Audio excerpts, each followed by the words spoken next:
Hello student, welcome to my channel. आज के इस वीडियो में हम लोग क्लास 10th के एसएसटी भूगोल का जो 7th चैप्टर है राष्ट्रीय अर्थव्यवस्था की जीवन रेखा के टोटल 20 प्रश्न को देखने वाले हैं। तो वीडियो को अंत तक फुल वॉच कीजिएगा।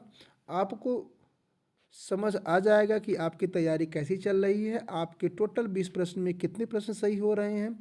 इसको कमेंट बॉक्स में अवश्य बताइएगा और प्रत्येक आंसर को कमेंट बॉक्स में कमेंट कीजिएगा ताकि आपको ये समझ में आए कि आपकी जो तैयारी है कितनी बेहतर चल रही है। तो चलिए पहले प्रश्न से स्टार्ट करते हैं। हमारा पहला प्रश्न है कि भारत में परिवहन के कितने मुख्य साधन हैं। पहला 3, दूसरा 4, तीसरा 5, चौथा 6। तो प्रश्न नंबर फर्स्ट का जो राइट आंसर है ऑप्शन नंबर बी 4। अगले प्रश्न की तरफ बढ़ते हैं। सबसे सस्ता परिवहन साधन कौन सा है। सड़क मार्ग, रेल मार्ग, जल मार्ग, वायु मार्ग। तो प्रश्न नंबर सेकंड का राइट आंसर होगा ऑप्शन नंबर सी जल मार्ग। थर्ड की तरफ बढ़ते हैं। भारत की सबसे लंबी राष्ट्रीय राजमार्ग कौन सी है।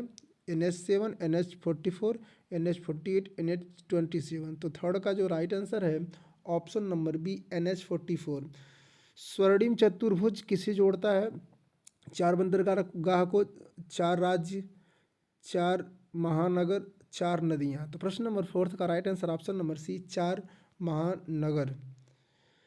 चलिए आगे प्रश्न तरफ बढ़ते हैं। भारतीय रेल की शुरुआत कब हुई थी। 1845, 1853, 1860, 1872। तो आप सभी को पता है इसका right answer option number B होने वाला है 1853।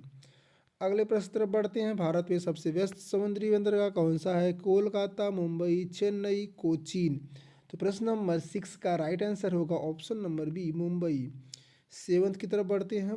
राष्ट्रीय जलमार्ग संख्या 1 किन नदियों पर है। ब्रह्मपुत्र पहला ऑप्शन है, दूसरा ऑप्शन आपका है गंगा, तीसरा गोदावरी, चौथा नर्मदा। तो प्रश्न नंबर सेवंथ का जो right answer option number B Ganga. अगले प्रश्न तरफ बढ़ते हैं। प्रश्न नंबर सेवंथ को देखते हैं। पाइप लाइन परिवहन का मुख्य उपयोग किसके लिए होता है। पहला खाद्यान्न, दूसरा कोयला, तीसरा पेट्रोलियम, चौथा कपास। तो प्रश्न नंबर 8 का जो राइट आंसर है ऑप्शन नंबर सी पेट्रोलियम। प्रश्न नंबर 9 की तरफ बढ़ते हैं। भारत में सबसे तेज परिवहन साधन कौन सा है। रेल, सड़क, वायु, जल। तो 9th का right answer option number C होगा। प्रश्न नंबर 9 का राइट आंसर वायु। कोंकण रेलवे किन राज्यों से होकर गुजरती है। पहला महाराष्ट्र को, गोवा, कर्नाटक, केरल, गुजरात, महाराष्ट्र, तमिलनाडु, केरल, उड़ीसा, आंध्र प्रदेश। प्रश्न नंबर 10 का right answer option number A Maharashtra, Goa, Karnataka, Kerala. सीमा सड़क संगठन का मुख्य कार्य क्या है। रेलवे बनाना, हवाई अड्डे बनाना, सीमावर्ती क्षेत्रों में सड़क बनाना, पुल निर्माण। तो 11th का right answer option number C सीमावर्ती क्षेत्रों में सड़क बनाना।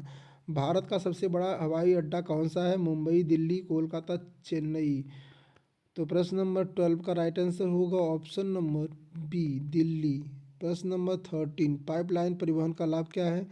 महंगा है, प्रदूषण अधिक, निरंतर आपूर्ति, धीमा है। प्रश्न नंबर 13 का right answer option number C निरंतर आपूर्ति। भारत में कितने राष्ट्रीय जलमार्ग हैं। 5, 7, 10, 111। तो प्रश्न नंबर 14 का राइट आंसर होगा ऑप्शन नंबर डी 111। अगले प्रश्न तरफ बढ़ते हैं। रेल परिवहन का राष्ट्रीयकरण कब हुआ। 1947, 1950, 1951, 1957। तो 15 का right answer option number C 1951। 16 की तरफ बढ़ते हैं। समुद्री व्यापार का सबसे बड़ा लाभ क्या है। तेज गति, कम लागत, अधिक सुरक्षा, कम दूरी। 16 का right answer option number B कम लागत। 17 की तरफ बढ़ते हैं। सीमावर्ती क्षेत्रों में सड़क निर्माण कौन करता है। पहला ऑप्शन है NHAI, दूसरा है BRO, तीसरा PWD, चौथा रेलवे। 17 का right answer option number B BRO BRO. 18 की तरफ बढ़ते हैं। भारत का सबसे बड़ा बंदरगाह कौन सा है। कोलकाता, मुंबई, चेन्नई, कांडला। 18 का जो राइट आंसर है ऑप्शन नंबर डी कांडला। किस परिवहन में ईंधन की खपत सबसे कम होती है? पहला सड़क, दूसरा रेल, जल और लास्ट वाला वायु है। 19 का right answer option number C जल। संचार का सबसे तेज साधन कौन सा है? डाक, टेलीफोन, इंटरनेट, रेडियो। तो आप सभी को इसका राइट आंसर तो पता होना चाहिए, इंटरनेट होगा राइट आंसर। तो इस प्रकार से डियर स्टूडेंट, आप देख पा रहे हैं कि हम लोग टोटल 20 प्रश्न को बड़ी आराम से डिस्कशन कर लिए हैं। वीडियो को फुल वॉच करने के लिए आपका बहुत बहुत शुक्रिया। अगर आप चैनल पर पहली बार हैं तो चैनल को सब्सक्राइब करके बेल आइकन को प्रेस कर लीजिए, ताकि इस कोई भी नोटिफिकेशन आप तक पहले पहुंच सके। तो मिलते हैं किसी ऐसे ही शानदार वीडियो के साथ। तब तक हंसते रहिए, मुस्कुराते रहिए और अपनी पढ़ाई को आगे की तरफ बढ़ाते रहिए।